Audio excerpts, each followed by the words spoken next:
When I was a kid, I enjoyed the way Yoda spoke because it was just funny. I had to focus on what he was saying, and it was memorable enough for me to have his lines memorized even today. Judge me by my size, do you? That is why you fail. When 900 years old you reach, look as good, you will not. Yeah, let's just B-roll the rest from now. But did you know that there are two reasons why Yoda spoke the way he does? George Lucas is quoted as saying, part of the idea of him having a unique way of speaking, one was to create something that would fit into a little 2-foot green man's mouth and make sense.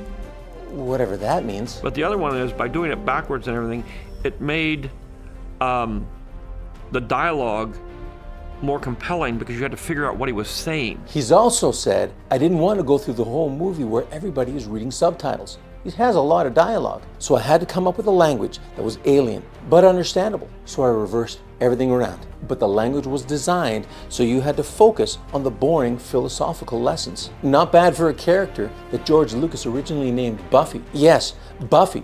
Thank goodness it was changed by screenwriter Leah Brackett to Minch Yoda, and then just to Yoda. Can you imagine Yoda the Vampire Slayer?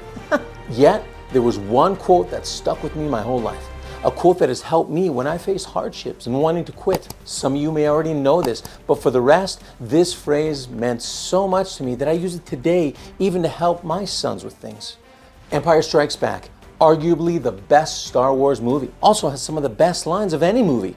Princess Leia's, "Why, you stuck-up, half-witted, scruffy-looking nerf herder." Who's scruffy looking? Han's, Never tell me the odds. I love you. I know. heck, I even have that on my wedding ring. And no, I didn't buy it, my wife did. And of course, Vader saying, No, I am your father. So Luke, almost dying on Hoth, got told by Spirit Obi-Wan to go to Dagobah, where he's going to be trained by Yoda. And being young and dumb, upon meeting Yoda, he's full of impatience and arrogance. And when challenged on whether he finishes what he starts, Luke tells him, I won't fail you. I'm not afraid. Woof.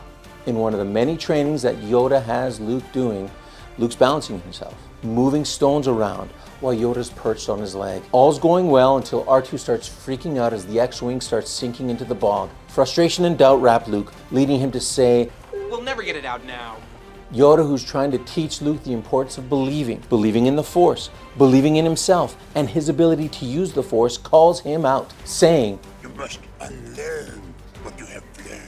Luke says he'll give it a try. And it was at that moment that Yoda smacks Luke upside the head with an understanding and a belief, a way of living that would change the course of Luke's path, even when he failed. No, try not. Do or do not. There is no try. I tell my sons the same thing, because when you have the attitude of, I'll try, you've already lost before you started. This is equivalent to running track and field, where you're taught to run through the finish line, not run up to it. Or like in boxing, where they teach you to aim for the back of your opponent's head, not his face. When we just try, we lock ourselves into a run up to it mindset.